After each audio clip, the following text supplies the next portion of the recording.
আমরা আজকে 17তম পারা নিয়ে কথা বলবো ইনশাআল্লাহ তাআলা। এই পারার শুরুতে সূরাতুল আম্বিয়া, এই সূরাটি মক্কায় অবতীর্ণ। এতে 112টি আয়াত আছে, 7টি রুকু আছে। এটি কোরআনের 21তম সূরা। এই সূরার শুরুতেই আল্লাহ তাআলা কিয়ামতের কথা উল্লেখ করেছেন। বিসমিল্লাহির রহমানির রহিম, আউযু বিল্লাহি মিনাশ শাইতানির রাজিম। ইকতারাবা লিন-নাসি হিসাবুহুম ওয়া হুম ফি গাফলাতিন মু'রিদুন। ইকতারাবা লিন-নাসি হিসাবুহুম, মানুষের জন্য সময় ঘনিয়ে আসছে। কিসের সময়? তাদের হিসাব নেওয়ার সময়। অর্থাৎ এখানে পরোক্ষভাবে আল্লাহ তাআলা কিয়ামতের কথা উল্লেখ করেছেন। মানুষের হিসাব নেওয়া হবে কিয়ামত সংঘটিত হওয়ার পর।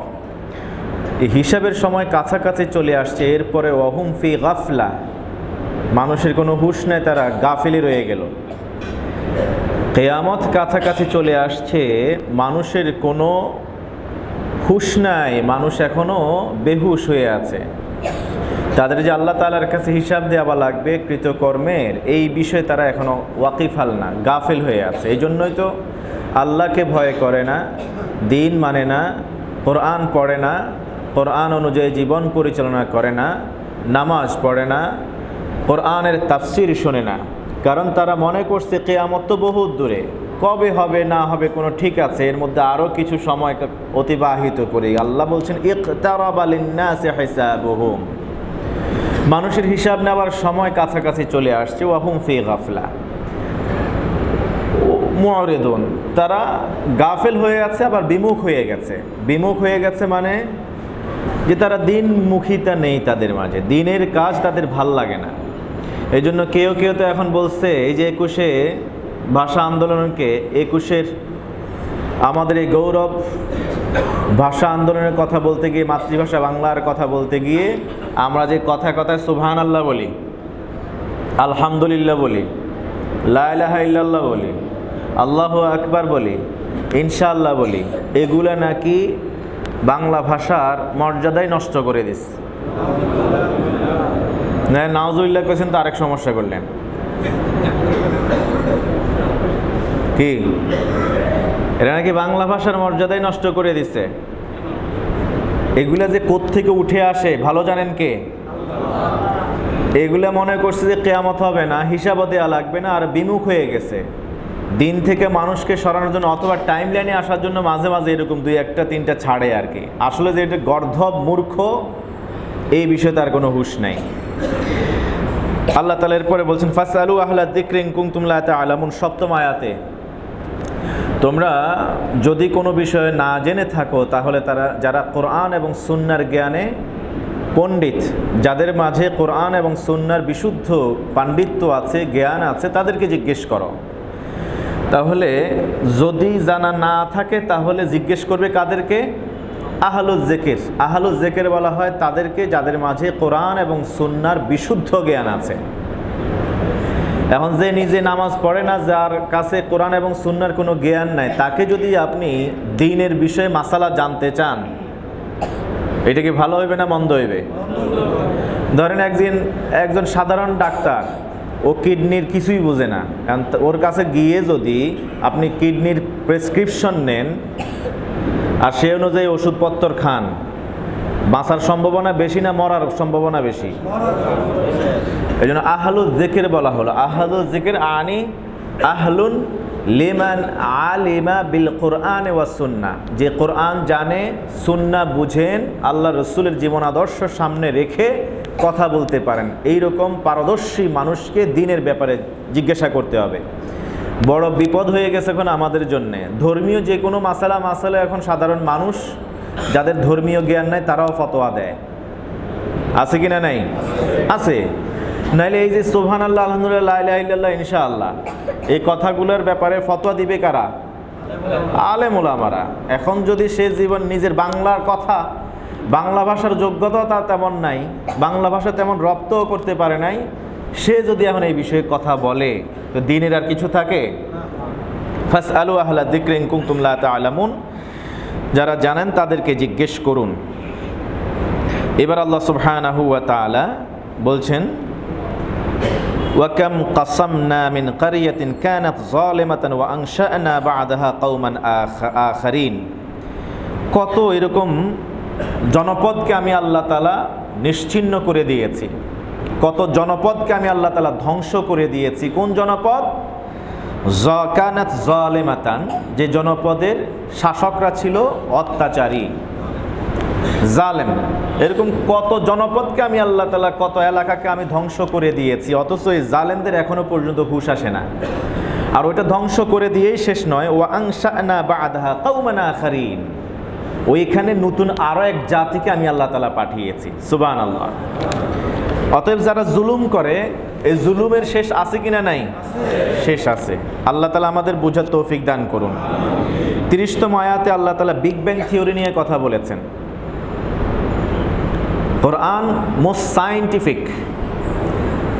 আজকের সায়েন্স অ্যান্ড টেকনোলজি ধার করছে কোরআন থেকে, কোরআন থেকে সোর্স নিয়ে কোরআনকে সামনে রেখে তারপরে গবেষণা করে তারা নিজেদের এই গবেষণাকে কাজে লাগাচ্ছে, নতুন নতুন কিছু আবিষ্কার করছে।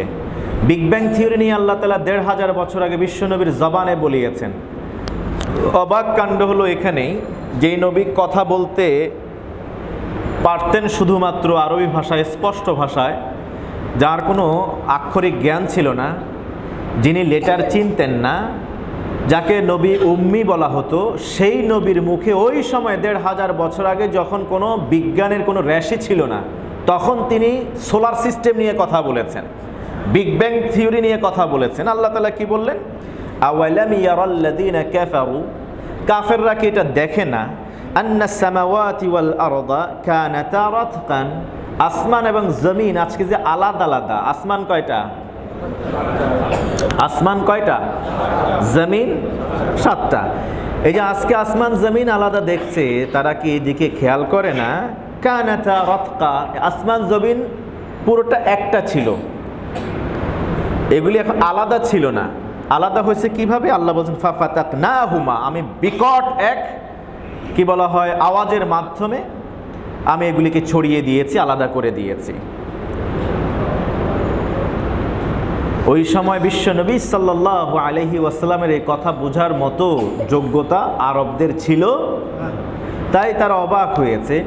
এই নবী তো আসলে আক্ষরিক জ্ঞান তার মাঝে নাই, আমাদের সামনেই তো বড় হয়েছে মুহাম্মদ সাল্লাল্লাহু আলাইহি ওয়াসাল্লাম, কিন্তু এইসব কথা পায় কই, কোত্থেকে আসে? এজন্য কখনো তাকে পাগল বলে, কখনো তাকে গণক বলে, কখনো তাকে কবি বলে, কিন্তু কোনো প্যারামিটারেই তারা বিচার বিশ্লেষণ করে দেখলো যে না, আমরা যাই দাবি করছি সবই অসার। আসলে এখানে ও কি বলা হয় ওহিয়ে ইলাহি, অর্থাৎ আল্লাহ তাআলার পক্ষ থেকে নিঃসন্দেহে কোনো না কোনো সহযোগিতা আছে, নচেত এইরকম কথা তারা বলতে পারে, তিনি বলতে পারেন না। এবার আল্লাহ তাআলা বলছেন ওয়া জাআলনা মিনাল মাই কুল্লি শাইইন হাইয়িন আফালা ইউমিনুন, কাফেররা কি এটাও চিন্তা করে দেখে না, লক্ষ্য করে না, আমি পৃথিবীতে যত প্রাণীর অস্তিত্ব দিয়েছি, প্রাণের অস্তিত্ব এনেছি, সব আমি আল্লাহ সৃষ্টি করেছি পানি থেকে। সুবহানাল্লাহ। বিজ্ঞানের আরেকটা ধারণা, আল্লাহ তাআলা সব সৃষ্টি করছেন কি দিয়ে? আপনার আমার শরীর, বিজ্ঞান কি বলছে? আপনার আমার শরীরে ম্যাক্সিমামে পানি, পানি ছাড়া আমি আপনি বাঁচতে পারি না। সুবহানাল্লাহ। সে ১৫০০ বছর আগে বিশ্বনবী সাল্লাল্লাহু আলাইহি ওয়াসাল্লাম এই কথাগুলি বলেছেন। আমার শুধুমাত্র আপনাদেরকে আল্লাহ তাআলার উল্লেখযোগ্য মেসেজগুলি, বার্তাগুলি আপনাদের সাথে শেয়ার করা, বাসায় গিয়ে সেগুলি নিয়ে আপনারা একটু স্টাডি করবেন। এবার আল্লাহ জমিন নিয়ে কথা বলছেন, ওয়া জাআলনা ফিল আরদি রাওয়াসিয়া আন তামিদা বিহিম, আমি আল্লাহ তাআলা জমিনে যে মানে কি বলা হয় পাহাড় সৃষ্টি করেছি, পর্বত দিয়েছি। এই পর্বত কেন আমি আল্লাহ তাআলা দিয়েছি? যাতে করে জমিন ইমব্যালেন্সড না হয়ে যায়, ভারসাম্য পূর্ণ থাকতে পারে। ওয়া জাআলনা ফিহা ফিজাজান সুবুলা, পর্বতের আশেপাশে অনেক প্রশস্ত রাস্তা আমি আল্লাহ তাআলা দিয়েছি, লাআল্লাহুম ইয়াহতাদুন, যাতে করে তারা ওই পথে চলতে পারে। সুবহানাল্লাহ।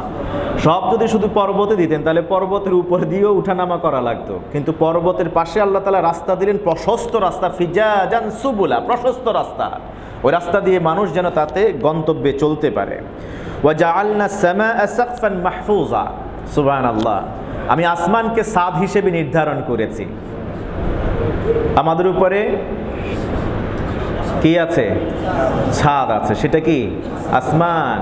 সেটা আমাদেরকে রক্ষা করছে। ওয়া জাআলনা সামাআ, আমি আসমানকে করেছি সাকফান, মানে ছাদ, মাহফুজ, এটা সংরক্ষণশীল। সুবহানাল্লাহ, সংরক্ষণ করে আছেন কে? আল্লাহ সুবহানাহু ওয়া তাআলা। ওয়া হুম আন আয়াতিহা মুরিদুন, ওই যে গাফেলরা এইসব আল্লাহ নিদর্শন নিয়েও ভাবে না, চিন্তাও করে না, বিধায় তাদের মুখে যা আসে তারা তাই বলে। ওয়া হুয়াল্লাযী খালাকাল লাইলা ওয়ান নাহার, রাত এবং দিন সৃষ্টি করছেন কে? আল্লাহ। ওয়াশ শামসা ওয়াল কামার, চন্দ্র সূর্য সৃষ্টি করেছেন কে? কুল্লুন ফি ফালাকিন ইয়াসবাহুন, প্রত্যেকে নিজ নিজ অক্ষে চলাচল করছে। সুবহানাল্লাহ। প্রত্যেকেই চন্দ্র সূর্য নিজ নিজ অক্ষে চলাচল করছে। লাশ-শামসু ইয়ামবাগি লাহা আন তুদরিকাল কামার ওয়ালাল লাইলু সাবিকুন নাহার ওয়া কুল্লুন ফি ফালাকিন ইয়াসবাহুন। চন্দ্র সূর্যের কাছে যেতে পারে না, সূর্য চন্দ্রের কাছে আসতে পারে না। যেদিন চন্দ্র সূর্যের কাছে যাবে সেদিন আল্লাহর অনুমতি নিয়েই যাবে।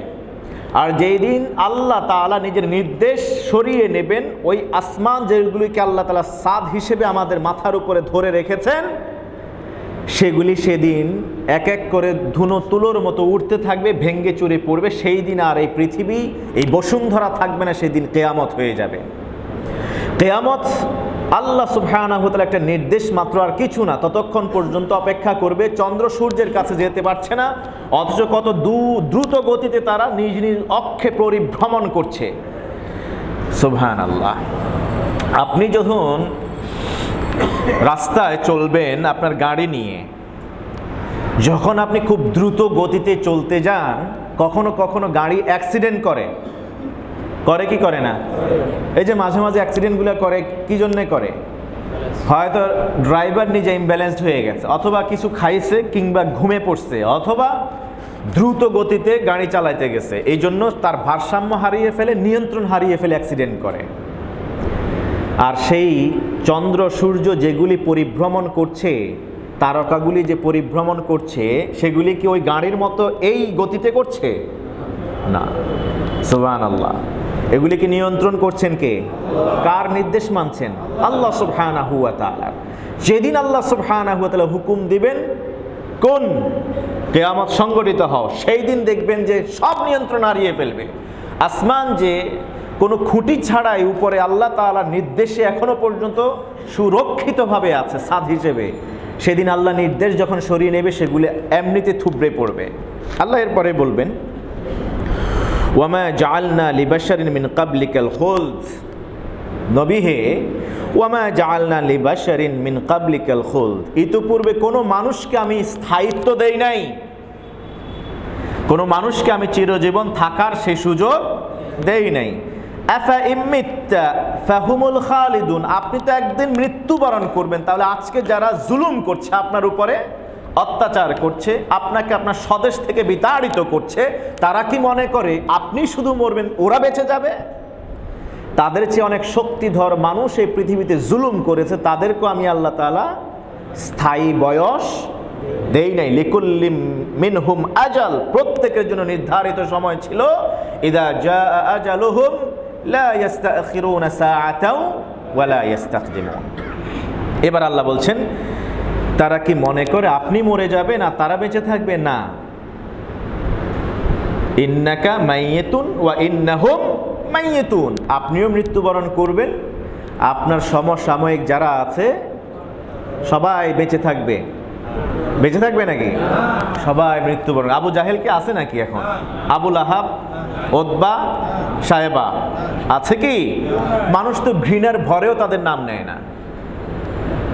কথা বুঝেন নাই? মানুষ তো ঘৃণার কারণেও তাদের নাম নেয় না। কার ছেলের নাম আবু জাহেল রাখছেন দেখি? কথা বলেন না কেন? আছে? আবু লাহাব নাম রাখছেন? উতবা, উতাইবা, সায়েবা নাম আছে? তাদের নাম রাখে না মুসলমানরা, কিন্তু মুহাম্মদ সাল্লাল্লাহু গিনেস বুক অব ওয়ার্ল্ডের রেকর্ড করেছে। পৃথিবীতে সবচেয়ে বেশি সংখ্যক নাম এবং সবচেয়ে প্রিয় নাম কোনটা? মুহাম্মদ সাল্লাল্লাহু আমার তো মনে হয় এখানে কদাচিতই দুই একজন পাওয়া যাবে যাদের নামের শুরুতে মুহাম্মদ নাই, ঠিক কিনা বলেন? ইনশাআল্লাহ। কুল্লু নাফসিন যায়িকাতুল মাউত, নবী হে আপনি মৃত্যুবরণ করবেন, সবাই মরবে। এই জন্য এরপর আল্লাহ বলেন কুল্লু নাফসিন যায়িকাতুল মাউত, প্রত্যেক আত্মাকেই মৃত্যুর স্বাদ গ্রহণ করতে হবে। এই জীবন মৃত্যুর মধ্যখানে ওয়ানাবলুকুম বিশ-শাররি ওয়াল খাইরি ফিতনাতান, আমি মানুষদের পরীক্ষা নেব, কখনো ভালো দিয়ে কখনো মন্দ দিয়ে। শুধুমাত্র মন্দ দিয়ে পরীক্ষা নেবেন এমন নয়। ব্যবসায় আপনি লুজ করছেন, লস করছেন, শুধুমাত্র এই ক্ষতি দিয়ে আপনার পরীক্ষা নেবে না, বরং ব্যবসায় প্রচুর লাভ দিয়ে একের পর এক আপনি বিজনেস সম্প্রসারণ করছেন, এটা দিয়েও আল্লাহ তাআলা আপনার পরীক্ষা নেবেন। সুবহানাল্লাহ। আপনাকে সম্পদ না দিয়েও পরীক্ষা নেবেন, সম্পদ দিয়েও পরীক্ষা করবেন। কারুনকে আল্লাহ তাআলা প্রথমে সম্পদ না দিয়ে পরীক্ষা করেছেন, তার যদ্দূর ছিল সেখান থেকেও সে 1 টাকা খাইতো, 1 টাকা আল্লাহর রাস্তায় দিত। সুবহানাল্লাহ কইবেন না? সে যখন সম্পদশালী হলো, মূসা বলল তুমি যাকাত আদায় করে দাও। সে বলছে কিসের যাকাত? আমি আমার নিজের ক্ষমতা বলে বুদ্ধি দিয়ে এটা ইনকাম করছি, কিসের যাকাত দেব আমি? সম্পদওয়ালা পরীক্ষা হয়েছে কি হয় নাই? পরীক্ষায় ফেল। ওই সম্পদ কি আছে? আছে কি? কাসরে কারুন, বুহাইরা কারুন, ওই এলাকায় গেলে বুঝবেন। কাসরে কারুন হলো কারুনের প্রাসাদ, এখনো পর্যন্ত জমিনের উপরে দোতলা আছে, বাকিটা সব মাটির নিচে আছে। আর বুহাইরা কারুন, ওইখানে তার সম্পদ টম্পদ যা ছিল, তার এলাকা প্রাসাদ যেটা ছিল সব আল্লাহ তাআলা কি পানির নিচে। তাহলে সম্পদ দিয়েও আল্লাহ পরীক্ষা করেন। এবার আল্লাহ বলছেন ওয়ানাবলুকুম, আমি তোমাদেরকে পরীক্ষা নেব, বিশ-শাররি ক্ষতি দিয়ে, মন্দ দিয়ে, ওয়াল খাইর ভালো দিয়েও পরীক্ষা নেব। যার চেহারা খুবই কালো, কথা বুঝেন নাই, গায়ের চামড়া কালো, তার পরীক্ষা কি আল্লাহ নেন না? আল্লাহ পরীক্ষা নেন। বিয়ে হইতেছে না, পরীক্ষা নেন কি নেন না? আল্লাহ তাআলার ফয়সালায় সে সন্তুষ্ট আছে কিনা নাই। আর খুবই সুন্দর হ্যান্ডসাম, বিয়ে একের পর এক কয়টা করে, কয়টার সাথে কি বলা হয় খারাপ সম্পর্ক করে, কথা বুঝেন নাই? আর বোঝানো লাগবে? তাহলে কালো চামড়ারও পরীক্ষা নেন আল্লাহ, সাদা চামড়ারও পরীক্ষা নেন, দুইজনেরও পরীক্ষা নেন, ঠিক কি না?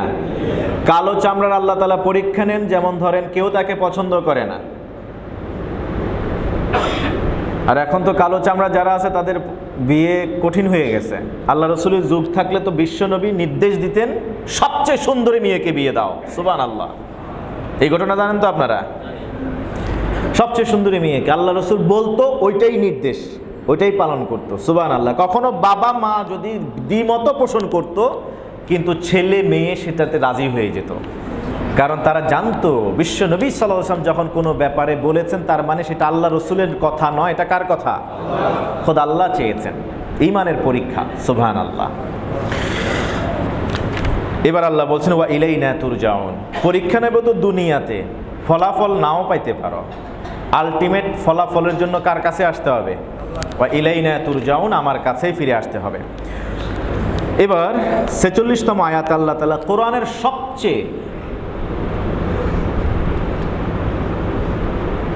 সবচেয়ে কঠিন একটি আয়াত এবং জাহান্নামীদের জন্য সবচেয়ে সহজ শাস্তির কথা বলা হয়েছে। সূরা আম্বিয়ার ৪৬তম আয়াত মুখস্থ করবেন। সূরা আম্বিয়া ৪৬তম, কোরআনের কততম সূরা? সূরা আম্বিয়া। এই সূরাটা কোথায় অবতীর্ণ হয়েছে? কয়টি আয়াত আছে? ১১২। মাশাআল্লাহ, আলেম কবির। মনে রাখবেন, জাহান্নামীদের সবচেয়ে সহজ শাস্তির কথা, একেবারে লঘু শাস্তির কথা বর্ণিত হয়েছে সূরাতুল আম্বিয়ার ৪৬তম আয়াতে। এর চেয়ে কম শাস্তির মানুষ জাহান্নামে আর নাই। কেউ যদি এক কথায় প্রশ্ন করে জাহান্নামে সবচেয়ে কম শাস্তির আয়াত কোনটা, কোন সূরায় বলেন দেখি? সূরা আম্বিয়ায়। এবার আসেন সবচেয়ে কম শাস্তি কি হবে শুনেন। ওয়ালা ইন মাসাতহুম নাফহাতুম মিন আযাবি রাব্বিক লায়াকুলুন্না ইয়া ওয়াইলানা ইন্না কুন্না যালিমিন। ওয়ালা ইন মাসাতহুম, যদি তাদেরকে স্পর্শ করে, মাসসা ইয়ামাসসু মানে হলো স্পর্শ করা।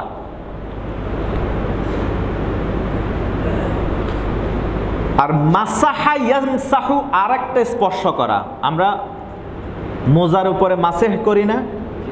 কথা বলে না? মোজার উপরে কি করি? আর মাথার উপরে কি করি? ফামসাহু বিরুউসিকুম, তোমরা তোমাদের মাথার 1/4 মাসেহ করো। এই মাসাহা ইয়ামসাহু মানে হলো যেই জিনিসের উপরে মাসে করবেন সেই জিনিসের উপরে হাত লাগবে, স্পর্শ থাকবে।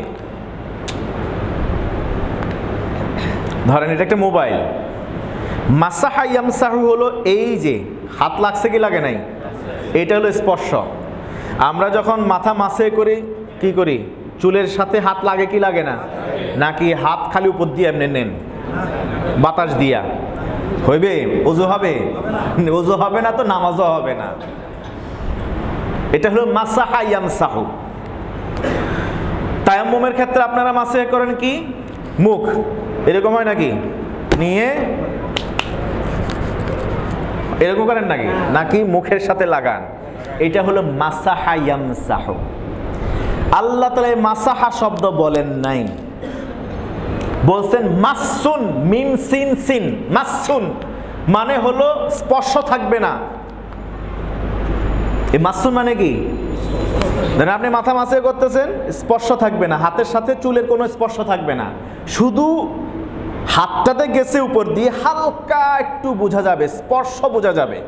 স্পর্শ মানে হলো একটু মৃদুমন্দ বাতাস টের পাবে আর কি, যে না হাত গেছে এদিক দিয়ে। নাফহা আল্লাহ আরো সহজ করে দিয়েছে। নাফহা, নাফখা দুটি শব্দ। নাফহাতুন, নাফহাতুন। নাফহা শব্দটা এর মানে হলো হালকা বাতাস। এই বাতাসটা কি পরিমাণের?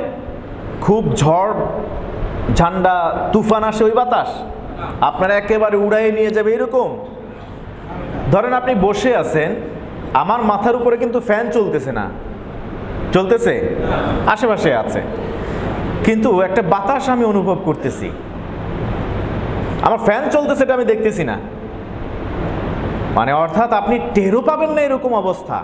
আরো সহজে মুফাসসিরিনে কেরাম এই নাফহার ব্যাখ্যা করেছেন, আপনি যখন বের হবেন দেখবেন, আপনার ঘর থেকে বের হবেন অথবা ঘরে ঢুকবেন, দরজা দুটো যখন মুখোমুখি লাগাবেন, দরজা, খবরদার বাচ্চা শিশু এবং বুড়ো অসুস্থ মানুষ শুয়ে আছে, আপনি দরজা এত আস্তে লাগাইতেছেন যেন কোনো আওয়াজ না যায় কারো কোনো কানে, যাতে করে ঘুম নষ্ট না হয়।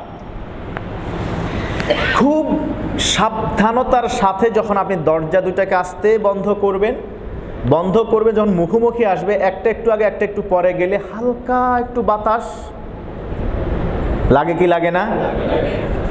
এটাকে নাফহা বলা হয়। যখন জাহান্নামীদেরকে জাহান্নামের আগুন নয়, আগুনের লেলিহান, আগুনের পুরো লেলিহানও নয়, আগুনের হালকা বাতাস, হালকা ছোঁয়া, সরাসরি যে বললাম স্পর্শ না, আগুন সরাসরি স্পর্শ করবে না, বরং ওই প্রজ্বলিত আগুনের হালকা আভা যখন তাদের গায়ে স্পর্শ করবে, স্পর্শ মানে কি আগে বললাম, গায়ের সাথে লাগবে না, অনুভব হবে, অনুভব। লায়াকুলুন, তখন তারা বলবে, লায়াকুলুন্না, এটা লামে তাকিদ বা নুনে তাকিদ সাকিলা, দার ফেইলে মুস্তাকবিলে মারুফ, উলামায়ে কেরাম ভালো বুঝবেন। লায়াকুলুন্না মানে অবশ্যই, অবশ্যই ওই বাতাসটুকু অনুভব হওয়ার পরে তারা চিৎকার করে বলে উঠবে। কারা? জাহান্নামীরা। ইয়া ওয়াইলানা, হায় হায় শেষ হয়ে গেলাম, ধ্বংস হয়ে গেলাম। ইন্না কুন্না যালিমিন, আমরা সত্যি ইতিপূর্বে জালেম ছিলাম। আপনি আগুনেও আপনাকে দিল না, জাহান্নামেও নিক্ষেপ করলো না, জাহান্নামের বাইরে ওই আগুনের একটু হালকা স্পর্শ আপনি অনুভব করেছেন, ওই সময় আপনি বলবেন ইয়া ওয়াইলানা। ওয়াই শব্দটা মানুষ কখন বলে? আল্লাহ কোরআনে বারবার বলছেন ওয়াইলুল লিকুল্লি হুমাজাতিল ফাওয়াইলুল লিল, আল্লাহ কোরআনে ওয়াইল বলছেন, ওয়াইল একটা দোজখের নাম। এটা এমন একটা স্তরের নাম যে ওয়াইল নিজেই আল্লাহর কাছে দৈনিক 70,000 বার আল্লাহর কাছে ক্ষমা চায় যেন তার আযাব কমায় দেয়। কথা বুঝে নাই? ওয়াইলের ভিতরে এত শাস্তি, এত আযাব, ওয়াইল নিজেই আল্লাহর কাছে দৈনিক 70,000 বার পানাহ চায়, ক্ষমা চায়, আল্লাহ তুমি আমার ভেতরের আযাব কমায় দাও। তাহলে সবচেয়ে সাধারণ, তুচ্ছ প্রকারের, সবচেয়ে নগণ্য জাহান্নামের শাস্তি যখন অনুভব করবে একজন জাহান্নামী, ওই সময় তার অনুভূতি হবে, মুখ থেকে বের হয়ে আসবে সবচেয়ে কঠিন শব্দ, ইয়া ওয়াইলানা, হায় আমরা তো ধ্বংস হয়ে গেলাম। এবার নিজে থেকেই নিজের অ্যাকনলেজ করবে আমরা জালেম ছিলাম। কেমনে কইলে বুঝবেন? আসামিকে গ্রেফতার করার পরে রিমান্ডে নিলে যখন মায়ের মাত্রা বাড়ায় দেয়, তখন সে সব কিছু যেটা করছে এটাও স্বীকার করে, যেটা করে নাই করতে বলতেছে সেটা স্বীকার করে কি করে না? ও আসলে মার্ডার করে নাই, ওরে হিট দিছে, শক দিছে, কিংবা এমন শাস্তির মুখোমুখিতে তাকে দাঁড় করায় দিছে, এখন সে যেটা করে নাই ওইটাও সে স্বীকার করে বাঁচার জন্য।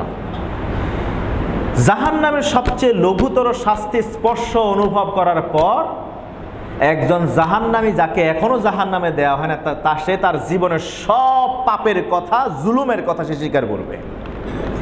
এবার একবার চিন্তা করে দেখেন, জাহান্নামে যারা ঢুকবে, জাহান্নামের আগুনে যারা পড়বে, তাদের কি অবস্থা হবে?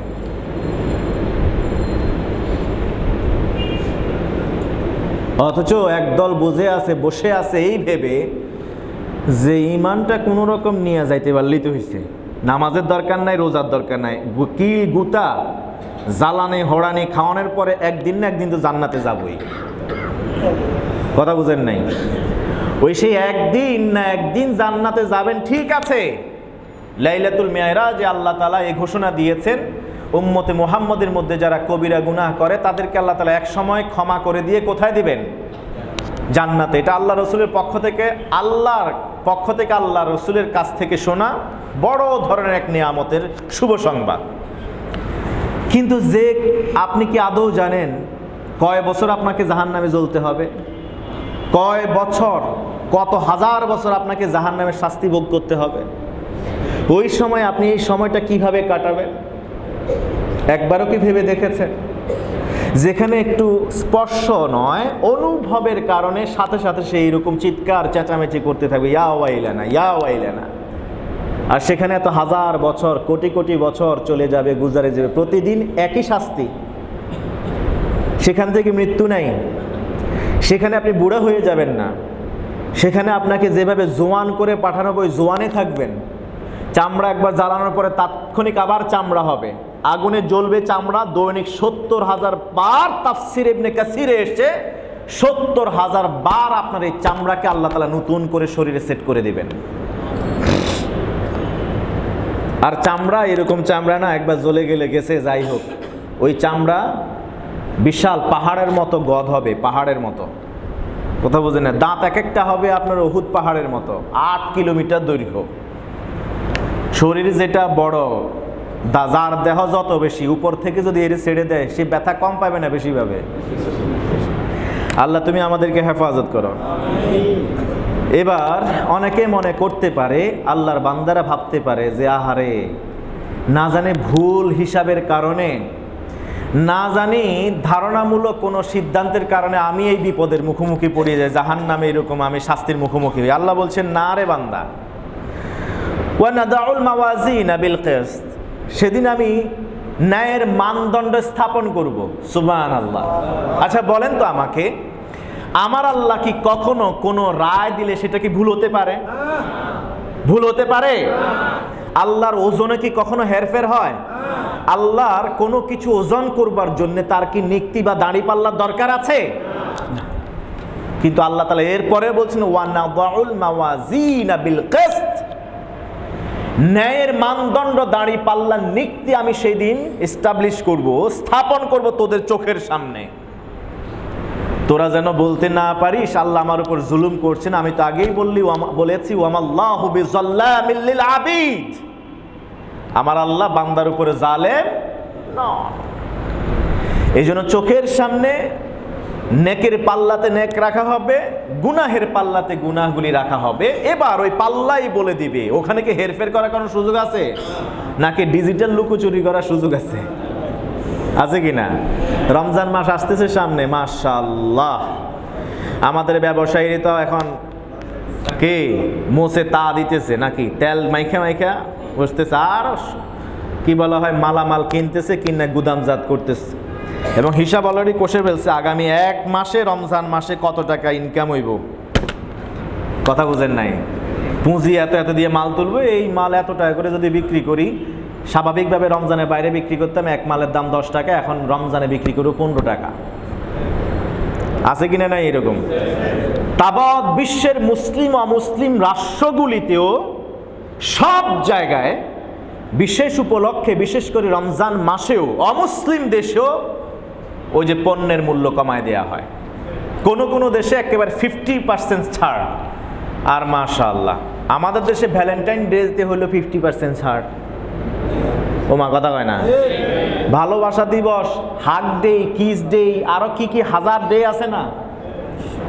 আল্লাহ 365 দিনের মধ্যে 365 দিনের ডে আছে, এরপরেও এক এক দিনেও পড়ছে কয়েক ডে, আছে কিনা নাই? সেই দিনগুলোতে ছাড় দেওয়া হয়, অথচ রমজান মাসকে কেন্দ্র করে ইল্লা মাশাআল্লাহ কয়েকজন ছাড়া ম্যাক্সিমামে ছাড় তো দেয়ই না, উল্টা বাড়ায় না। এই ডিজিটাল লুকোচুরি সেদিন কি আর থাকবে? ওয়ানাদাউল মাওয়াজিনা বিল কিসত, আল্লাহ তাআলা ওই ডিজিটাল মেশিন পর্যন্ত দাঁড়ি পাল্লায় ওঠাবেন সেদিন, ডিজিটাল মেশিনকে নিয়ে আসবেন। কত জনেরে কত টাকা হেরফের করে ওজনে নষ্ট করছো, ওজনে কম দিছস, সব ওয়াইলুল লিল মুতাফ, কথা কয় না, ওয়াইলুল লিল, ওই যে ওয়াইল শব্দ, ওয়াইলুল লিল মুতাফফিফিন, যারা ওজনে হেরফের করে তাদের ধ্বংস কামনা করছেন কে? আল্লাহ। আল্লাযীনা ইযা ক্তালু আলান নাসি ইস্তাওফুন, যখন কাওরান বাজার থেকে হোলসেলে কিনে একদম পরিপূর্ণভাবেই আনে, বরং একটু বাড়াই আনে, আনে কি আনে না? ওয়া ইযা কালুহুম আও ওয়াজানুহুম ইউখসিরুন, যখন এনে রিটেইলে যখন বিক্রি করে, খুচরা বিক্রি করে, তখন ওইখান থেকে কি ওই যে ডিজিটাল চুরি অথবা কত সিস্টেম আছে না, বাটখারার মধ্যে কম চুরি করে। আল্লাহ হেফাজত করুন। ওয়ানাদাউল মাওয়াজিনা বিল কিসতি ওয়ানাদাউল মাওয়াজিনাল কিসতা লিয়াউমিল কিয়ামা, সেদিন কিয়ামতের দিন আমি ন্যায়ের মানদণ্ড স্থাপন করব। ফালা তুজলামু নাফসুন শাইআ, কোনো আত্মাকেই, কোনো প্রাণকেই সেদিন জুলুম করা হবে না। এই ঘোষণা কার?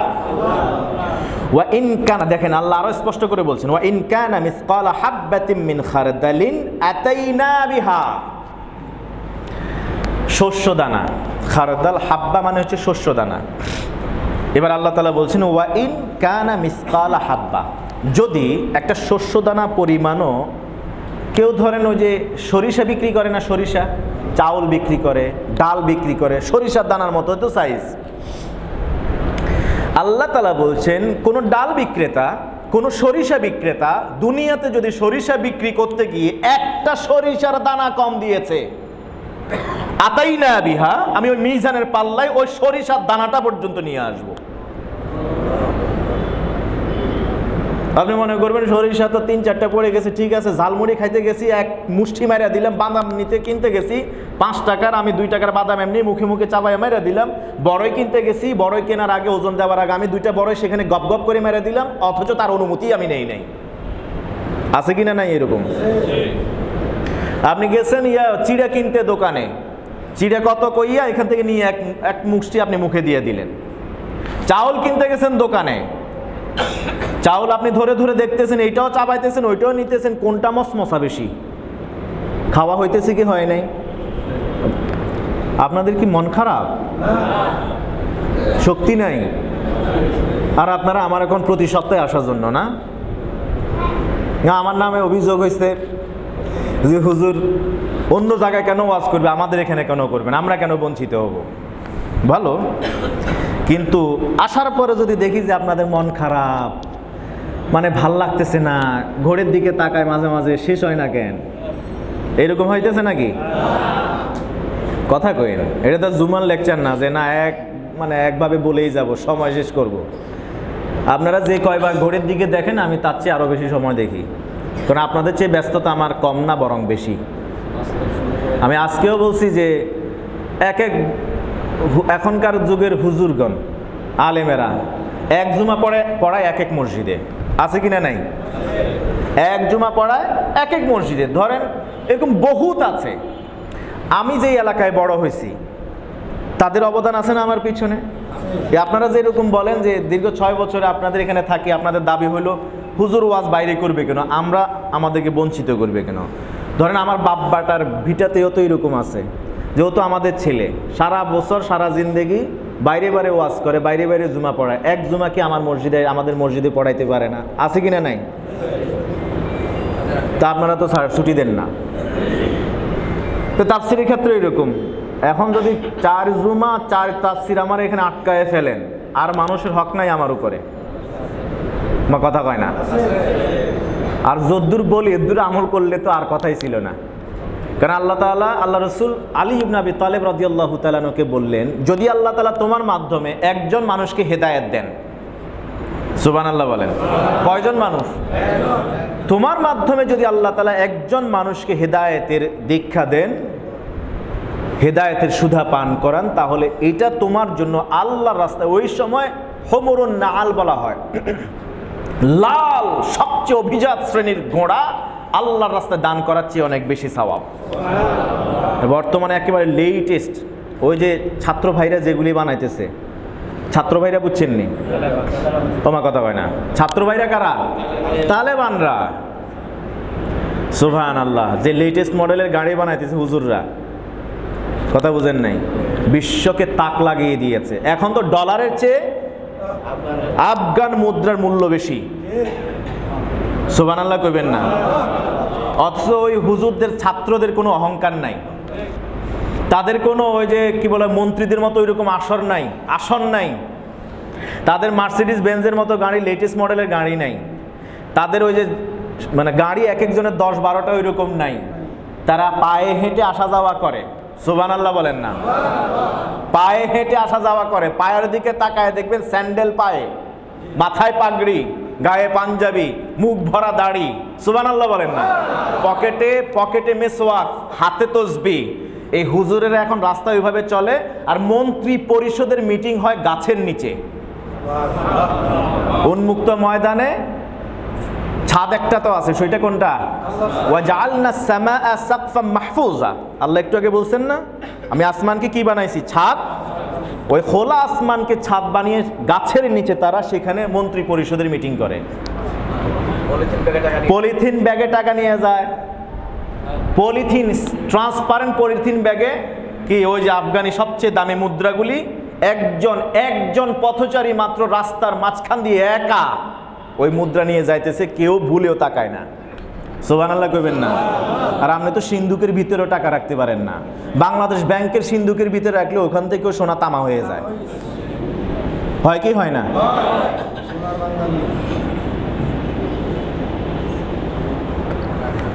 আল্লাহ আমাদেরকে সঠিক বুঝ দান করুন। জুলুম ফালা তুজলামু নাফসুন শাইআ, আল্লাহ তাআলা কোনো অন্তরাত্মাকেই সেদিন জুলুম করবেন না। এই জন্য আল্লাহ তাআলা সবার সামনে যার যা পাওনা সব সঠিক মাত্রায় তিনি বুঝিয়ে দেবেন। এবার ইব্রাহিম আলাইহিস সালামের ঘটনা তুলে ধরলেন। ইব্রাহিম আলাইহিস সালাম শুরুতে যখন তাকে অফার করা হলো, চলো, তার বাবা তো নিজেই মূর্তি বানায়, বুঝেন না? ইব্রাহিম আলাইহিস সালাম মূর্তি প্রডিউসার, যে নিজের কারখানা মূর্তি তৈরি করে, তার বাবা নাম হচ্ছে কি? আজার নিজের মূর্তি তৈরির কারখানা। সেই ঘরে আল্লাহ তাআলা মুসলিম মিল্লাতের পিতাকে পাঠাইছেন। সুবহানাল্লাহ কইবেন না? আপনার এত টেনশন কিসের? জীবনভর মদ পান করছেন তো কি হয়েছে? এখন তওবা করেন, আপনার ঘরেও তো ইব্রাহিম আলাইহিস সালামের মতো ছেলে হতে পারে, পারে কি পারে না? আপনি সারা জীবন সাধারণ লাইনে পড়ছেন, নামাজ কোনোদিন পড়েন নাই, তওবা ইস্তেগফার করেন, নামাজ পড়তে শুরু করেন আর সন্তানটার খেয়াল রাখেন না, ওইটাও তো ইব্রাহিমের উত্তরসূরি হতে পারে, ঠিক কি না? মিল্লাত আবিকুম, এটাও তো হতে পারে। ওরা মেলায় যাইতেছে, ও কাজের মেলায়, বলতেছে চলো যাই, বলছে না আমি যাব না। বলছে আরে চলো, বলছে না ইন্নী সাকিম, আমি অসুস্থ হয়ে যাব হয়তো বা। এটা একটা কৌশল ছিল আর কি, না যাওয়ার। আমরা তো এখন কথায় কথায় মিছা কথা কই, কিন্তু ইব্রাহিম আলাইহিস সালাম সেই সময় ওই মূর্তি পূজা করতে হবে, তাদের কাছে যাবে, সেটা থেকে বিরত থাকবার জন্য ওই সময় একটু ঘুরিয়ে বলছেন সাকিমু, মানে হলো সাআসকিমু, আমি অচিরেই অসুস্থ হয়ে যাব, ওখানে গেলে আমি অসুস্থ হয়ে যাব, কারণ ওইটা আমার ভাল লাগে না। ব্যাখ্যা হলো এরকম, কিন্তু এই শব্দটা বলার কারণেও ইব্রাহিম আলাইহিস সালাম হাশরের ময়দানে ইয়া নাফসি ইয়া নাফসি করতে থাকবে। যখন তার উম্মতেরা দৌড়ায় ইব্রাহিম আলাইহিস সালামের কাছে যাবে, গিয়ে বলবে যে আপনি তো নবী, আপনি মুসলিম মিল্লাতের পিতা, আপনাকে আল্লাহ সুবহানাহু ওয়া তাআলা খলিলুল্লাহ বলেছেন, উপাধি দিয়েছেন, হ্যাঁ, আপনাকে আজকে কি বলা হয়, সবার মাঝে সম্মানিত করেছেন আল্লাহ তাআলা, আপনি আমাদের জন্য সুপারিশ করেন। তখন তার মনে হবে যে ওই যে আমাকে বলছিল মূর্তির কাছে যাওয়ার জন্য, আমি বলছিলাম যে না আমি অসুস্থ, যদি আল্লাহ আজকে আমি সুপারিশ করতে যাওয়ার কারণে যদি আমার এই অপরাধটা ধরে বসেন, সহিহ বুখারীর হাদিস, তিনি তখন তার মনে হবে যে যদি আল্লাহ কোনোভাবে আমি যে সুপারিশ করতে যাব আরেকজনের জন্য, যদি আল্লাহ আমার এই কথার জন্য আমাকে ধরে বসেন, মান হুসিবা উযিব, যার হিসাব নেবেন আল্লাহ তাআলা ওই শেষ। কথা বুঝেন নাই? যার হিসাব আল্লাহ নেবেন বলে ঠিক করবেন, তার আর বাঁচার কোনো পথ নাই। আল্লাহুম্মা হাসিবনা হিসাবান ইয়াসীরা, আমিন বলেন না? আল্লাহুম্মা হাসিবনা হিসাবান ইয়াসীরা। 70,000 বিনা হিসেবে জান্নাতে যাবে, আল্লাহ তুমি আমাদের কবুল করো। এই 70,000-এর প্রত্যেক একজনের সাথে আবার আরো 70,000-কে আল্লাহ নেবেন, আল্লাহ তাদের অন্তর্ভুক্ত করো। আল্লাহ তুমি আমাদের হিসাব নিও না। ইব্রাহিম আলাইহিস সালাম সেদিন সাহস করবেন না, বলবেন ইয়া নাফসি ইয়া নাফসি, আজকে আমি নিজের নিয়েই আছি টেনশনে, যাও ওয়ালাকিন তু মুহাম্মাদান সাল্লাল্লাহু সুবহানাল্লাহ। তিনি বলবেন আনা আলাহা আনা আলাহা, আজকে আর কারো অনুমতি নাই, আমার অনুমতি আছে, আমি আজকে তোমাদের জন্য সুপারিশ করব। সুবহানাল্লাহ। আল্লাহ নবীজির সুপারিশ আমাদের জন্য ওয়াজিব করে দাও, নবীজির সুপারিশ আমাদের জন্য হালাল করে দাও। কি যেন বললাম, ও ইব্রাহিম আলাইহিস সালামের পরে বললেন ওয়াল্লাহি তাল্লাহি তাল্লাহি, আল্লাহর কসম, লা আকিদান্না, আমি কৌশল করতেছি, দাঁড়া, অবশ্যই কৌশল করতেছি, আসনামাকুম, তোমাদের এই যে মূর্তিগুলোকে ভাঙ্গা টুকরা টুকরা করার আমি ব্যবস্থা করতেছি, চলো দাঁড়াও। কখন? বাদান তুয়াল্লু মুদবিরিন, তোরা যখন আমাকে অফার করতে আসছি যাওয়ার জন্য, যখন পিস যাবি ওইদিকে, কাবা ঘরের ভিতরে যা আছে সব সাইজ করতেছি, কিভাবে করতে হয় আমি কৌশল করতেছি। ফাজাআলাহুম জুজাজান, এই ঘটনা বলতেছেন কে? খোদ আল্লাহ বলতেছেন। সুবহানাল্লাহ বলেন না? আল্লাহ তাআলার কাছে ইব্রাহিম ইসলামের এই কাজটা এত পছন্দ হয়েছে, আল্লাহ তাআলা নিজেই কোরআনে তার এই ঘটনা বর্ণনা দিচ্ছেন। ফাজাআলাহুম জুজাজান, সবগুলোরে ভাঙ্গা টুকরা টুকরা করে ফেলছে। ইল্লা কাবীরান লাহুম, বড়টারে স্পেয়ার করছে।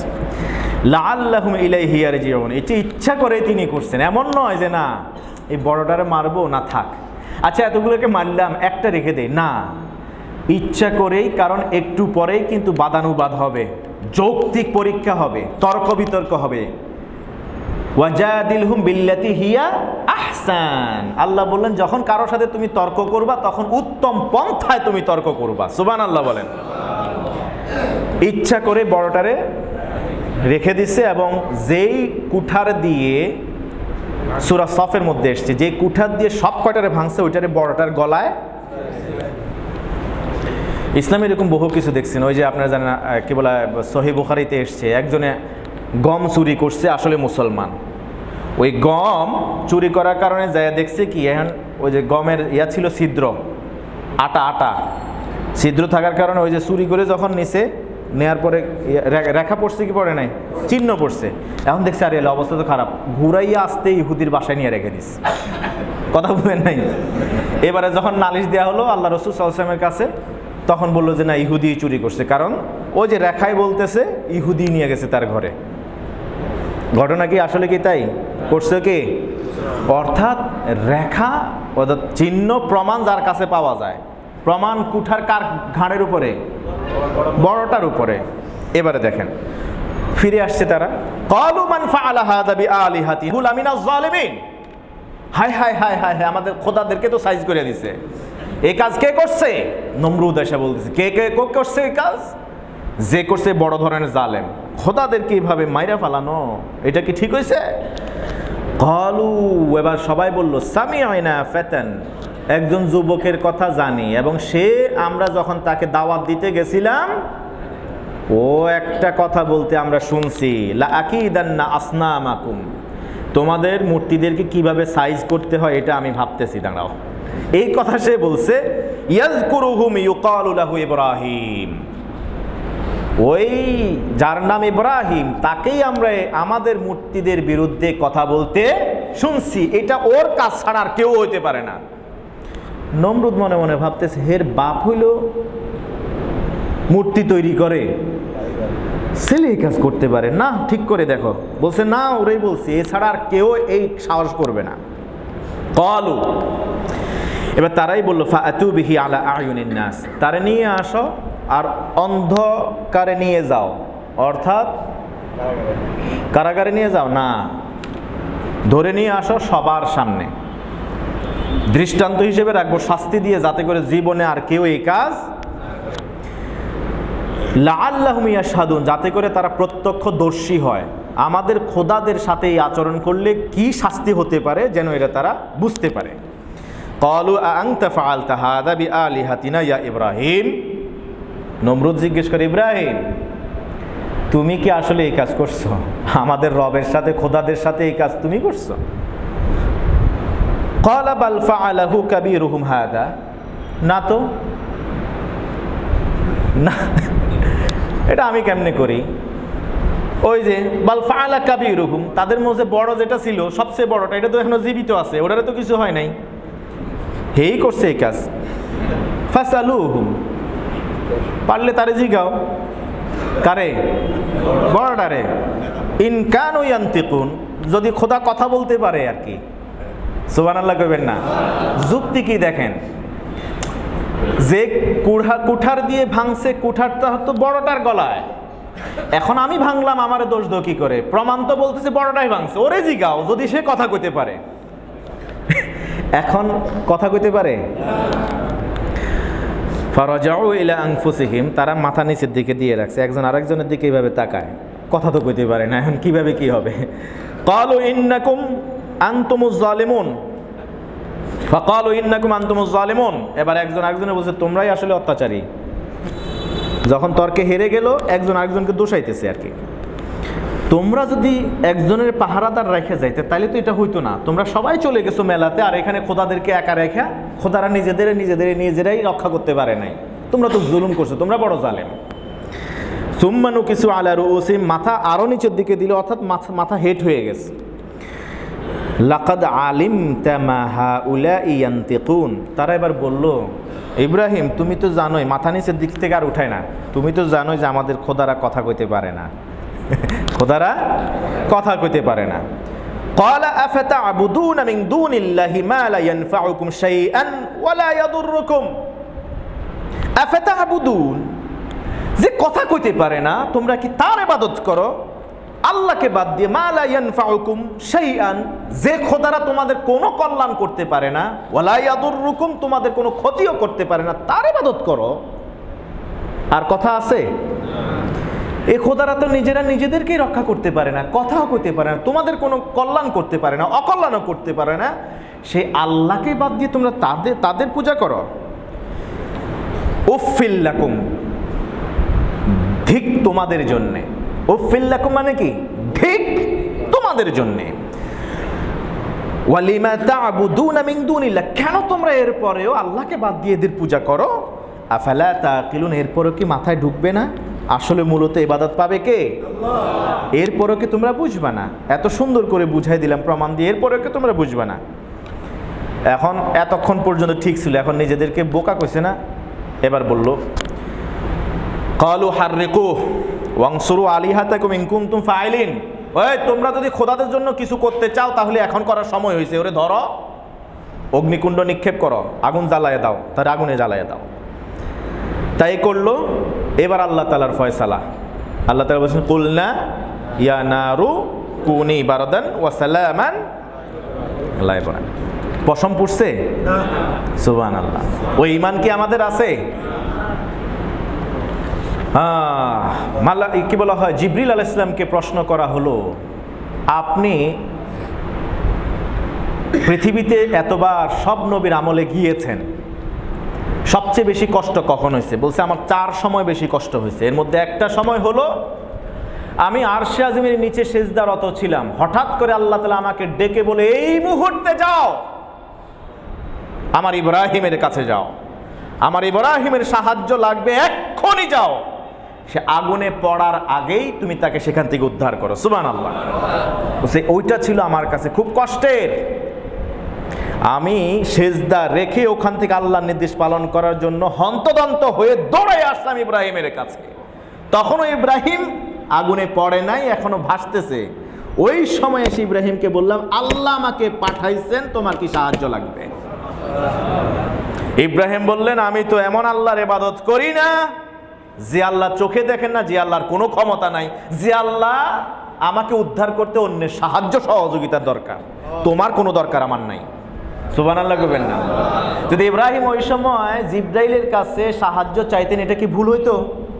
হইতো না। আল্লাহই তো পাঠাইছেন, তিনি নবী জানেন না? কিন্তু তার ঈমান কোথায়, তাকওয়া কোথায়? সুবহানাল্লাহ বলেন না? আল্লাহর উপর ভরসার লেভেল কোথায়? তিনি তো জানেন আগুন কার নির্দেশ মেনে চলে। এই জন্য মুফাসসিরিন কেরাম বলছেন ওই সময় ইব্রাহিম যদি জিবরিলের কাছে সাহায্য চাইতেন ঠিকই আল্লাহ তাকে হেফাজত করতেন, কিন্তু ইব্রাহিম যখন জিবরিলের কাছে সাহায্য চান নাই, তখন আল্লাহ নিজেই তার সাহায্য পাঠিয়েছেন।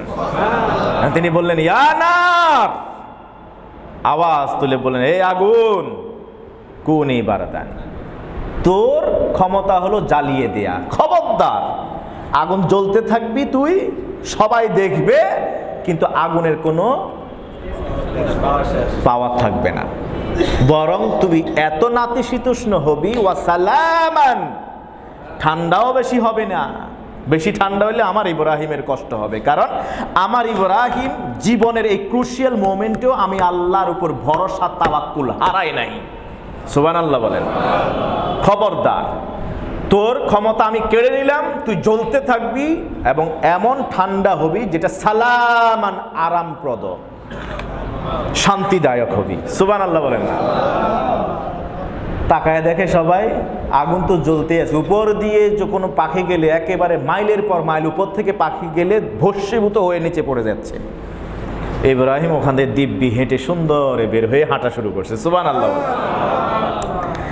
যদি ভরসা আল্লাহর উপর করা যায় ভরসার মতো, তাহলে আল্লাহর সাহায্য অবশ্যই। এই বিশ্বাস আছে তো?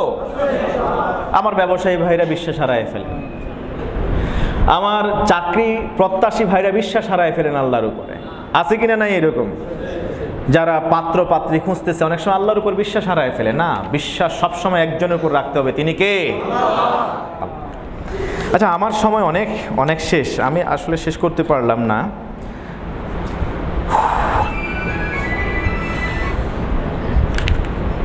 এরপরে শুরু হবে সূরা হজ। আমরা ইনশাআল্লাহ তাআলা আগামী তাফসিরে কথা বলবো নি। আল্লাহ সুবহানাহু ওয়া তাআলা আমাদের ততক্ষণ পর্যন্ত হায়াতে বারাকা দিন। আপনারা তাফসিরে রেগুলার আসবেন তো ইনশাআল্লাহ? আসবেন তো ইনশাআল্লাহ? দাওয়াত পৌঁছাবেন সবার কাছে। আপনার সন্তানকে নিয়ে আসবেন, আপনার ভাইকে নিয়ে আসবেন, বাবাকে নিয়ে আসবেন, আপনার আত্মীয় স্বজনকে নিয়ে আসবেন, আপনার স্ত্রীকে নিয়ে আসবেন, উপরে পাঠায় দিবেন। পারবেন না ইনশাআল্লাহ? অ্যাম্বাসেডর হয়ে কাজ করবেন। একজন আপনার কারণে দাওয়াত পেয়ে একজন আসলে, একজন যদি আপনার কারণে দাওয়াত পায়, হেদায়েতের বাণী শুনতে পায়, তাহলে কি হবে? ওই যে আল্লাহর রাস্তায় সবচেয়ে দামি গাড়ি দান করার চেয়ে বেশি সওয়াব পাবেন। আল্লাহ কবুল করুন। অবসর সময় নিচের কোন আমল পরামর্শ দিবেন? তাসবিহ তাহমিদ, নফল সালাত, কোরআন তেলাওয়াত, অর্থ শানে নজুল সহ কোরআন অধ্যয়ন, বা অন্য কিছু? অন্য কিছু বলতে নেকামল যদি কিছু থেকে থাকে সেগুলি করবেন, কিন্তু যে 4টার লিস্ট আপনি দিয়েছেন অবসর সময় আপনি এই সব কয়টাই টাইম করে নেবেন। নফল সালাতও দরকার, কোরআন তেলাওয়াতও দরকার, অর্থসহ কোরআন পড়াও দরকার, তাসবিহ তাহমিদগুলিও করা দরকার। এগুলি সবই নফল ইবাদত। আপনি প্রতিদিন তাসবিহ কিছু করবেন, নফল সালাত কিছু আদায় করবেন, কোরআন তেলাওয়াত করবেন কিছু, অর্থসহ শানে নজুল সহ কোরআন পড়বেন। রমজান মাসে আমরা অনেকে কোরআন খতম দিয়ে থাকি, এই জন্য প্রতিদিন 1 ঘন্টা নির্ধারণ রাখি, কোরআন খতম দিব নাকি কোরআনের তাফসির পড়ার চেষ্টা করব। খুব সুন্দর কথা। কোরআনের হক 5টা। কোরআন স্পষ্ট করে শুদ্ধ উচ্চারণে ধীরে ধীরে পড়তে জানা, এটা হলো প্রথম হক। এরপর হলো কোরআনের অর্থ বোঝা, কোরআন অনুযায়ী আমল করা, কোরআন অনুযায়ী সমাজ চালানো এবং কোরআনের দাওয়াত সবার কাছে পৌঁছিয়ে দেয়া। এই সব কয়টাই কোরআনের হক। এখানে আপনি 2টা হকের কথা বললেন, একটা হলো কোরআন খতম দেওয়া, কোরআন পড়া মানে খতম দেয়া, আর 2 হলো কোরআনের তাফসির পড়া, এটা হলো কোরআন অনুধাবন করা। 2টাই কোরআনের অধিকার, হক, আপনি 2টাই করবেন। 1 ঘন্টা যেহেতু আছে, আপনি ডেলি আধা ঘন্টা করে সময় দিন, আধা ঘন্টা কোরআন পড়ুন, যদ্দূর পড়ুন অদ্দূরে আবার আপনি কি করবেন, তাফসির পড়বেন, ওইখান থেকে মর্মার্থ ভেদ করার চেষ্টা করবেন। যেমন আমরা আজকে তাফসিরে বললাম, আমাদের নিয়ত ছিল শুধুমাত্র কোন আয়াতে আল্লাহ তাআলা কি বলেছেন সংক্ষেপে বলা, কিন্তু কোনো আয়াত এত বেশি প্রয়োজনীয় গুরুত্বপূর্ণ যেটা ব্যাখ্যায় না গেলে হচ্ছে না, অন্তরে তৃপ্তি পাচ্ছি না, বিদায় শেষে করতে পারি নাই। আমাদের নিয়ত ছিল কি প্রতি পর্বে 1 পারা শেষ করব, অর্ধেকও শেষ করতে পারি নাই। আল্লাহ ভরসা, আপনারা আছেন তো ইনশাআল্লাহ। আমরা সাধারণত কাবলাল জুমা 4 রাকাত পড়ি। ইদানিং অনেকেই বলেন যে 4 রাকাতের পরিবর্তে 2 রাকাত পড়া ভালো। এ ব্যাপারে যদি কিছু বলেন। ভালো বলছেন, নিষেধ তো করেন নাই, উনি ভালো বলছেন, নিষেধ করেন না, এটা তার একটা অভিমত। হ্যাঁ, সাহাবীরা এরকমও করেছেন, অনেকে এরকম করেছেন। কাবলাল জুমা মানে হচ্ছে জুমার আগের সালাত। এখন এটা 2 রাকাত নাকি 4 রাকাত নাকি 6 রাকাত নাকি 8 রাকাত না 10 রাকাত, এটা আপনার ব্যাপার। আপনি চাইলে আলাদা আলাদা 2 রাকাত করেও পড়তে পারেন, 10 রাকাত 20 রাকাতও আপনি পড়তে পারেন, যদি সময় থাকে ইমাম মসজিদে ঢোকার আগ পর্যন্ত। সমস্যা তো আরেক জায়গায়, আমরা আসি দেরিতে, আসার পরে ইমাম আলোচনা করতেছেন বা খুতবা দাঁড়াচ্ছেন, তখন আমরা নামাজ শুরু করে দিই। এটা করবেন না, বরং ওই দিন সকাল সকাল আল্লাহ রাসূল সাল্লাল্লাহু আলাইহি ওয়াসাল্লাম মানে গাতাসালা ইয়াউমাল জুমআতি ওয়া গাসসাল ওয়া বাক্কার ওয়া বাতাকারা ওয়া মাশা ওয়া লাম ইয়ারকাব। হাদিস সহিহ। নবী সাল্লাল্লাহু আলাইহি ওয়াসাল্লাম বললেন, জুমার দিনে কেউ যদি সকাল সকাল গোসল করে, সুন্দর করে সাজে, সুগন্ধি মেখে, উত্তম পোশাক পরে মসজিদে দ্রুত চলে আসে, হেঁটে হেঁটে আসে, তার প্রত্যেক কদমের বিনিময়ে আল্লাহ তাআলা 1 বছরের সওয়াব দিবেন। 1 বছর কিয়ামুল লাইল 1 কদমের বিনিময়ে, আর 1 বছরের সিয়ামুন নাহার, টানা 1 বছর রোজা রাখার সওয়াব, টানা 1 বছর কিয়ামুল লাইল করার সওয়াব প্রত্যেক কদমে দিবেন। তা আপনি এই সুযোগ থাকে ইমাম মসজিদে ঢুকে যাওয়ার আগ পর্যন্ত, ইমাম মসজিদে ঢুকে যাওয়ার আগ পর্যন্ত এই সময়ের মধ্যে আপনি মসজিদে চলে আসবেন। আসার পরে আপনি চাইলে 2 রাকাত করে পড়েন। যেমন কাবলাল জুমা আপনি জুমার সুন্নতও পড়বেন 2 রাকাত, ওই যে তাহিয়াতুল মসজিদ, দুখুলুল মসজিদ, তাহিয়াতুল ওযু, আপনি 3টার নিয়ত একসাথে করেন না, মানা করছে কি আপনাকে? 2 রাকাত পড়েন, 3টা নিয়ত করেন।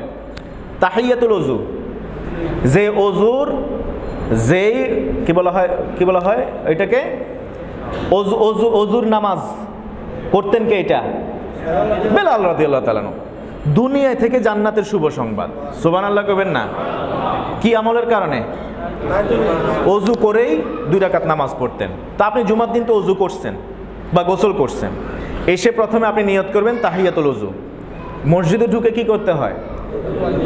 ফালা ইয়াজলিস হাত্তা ইউসাল্লি রাকাতাইন।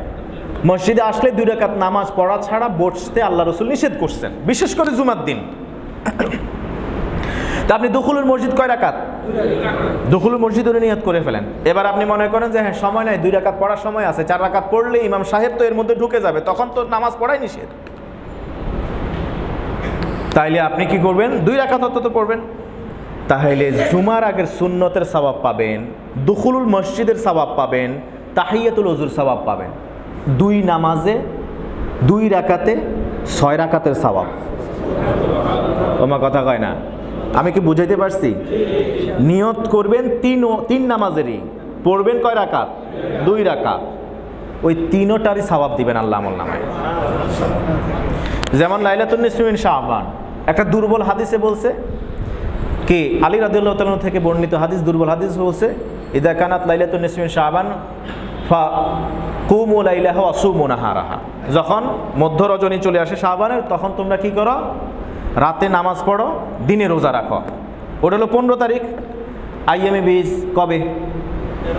13, 14। তাহলে লাইলাতুন নিসফি মিন শাবান, শবে বরাতের রোজাও আছে 15 তারিখে, আর সোমবারও পড়ে গেছে সাপ্তাহিক রোজা। আবার হইলো কি, ওই যে 13, 14, 15, 15 তারিখে রোজাও পড়ে গেল। আপনি নিয়ত করেন 3টারই রাখবেন একটা রোজা, সুবহানাল্লাহ কয় না? সওয়াব পাবেন সোমবারের রোজার। আল্লাহ রাসূল সোমবার আলাদা রোজা রাখতেন। জিজ্ঞেস করা হলো কেন এই দিনে রোজা রাখেন? তিনি বলেন ফিহি উলিদতু, এই দিনে আমি জন্মগ্রহণ করছি, বিধায় শুকরাতান লিল্লাহ, আল্লাহ শুকরিয়ার জন্য আমি এই দিনে রোজা রাখি। সুবহানাল্লাহ বলেন।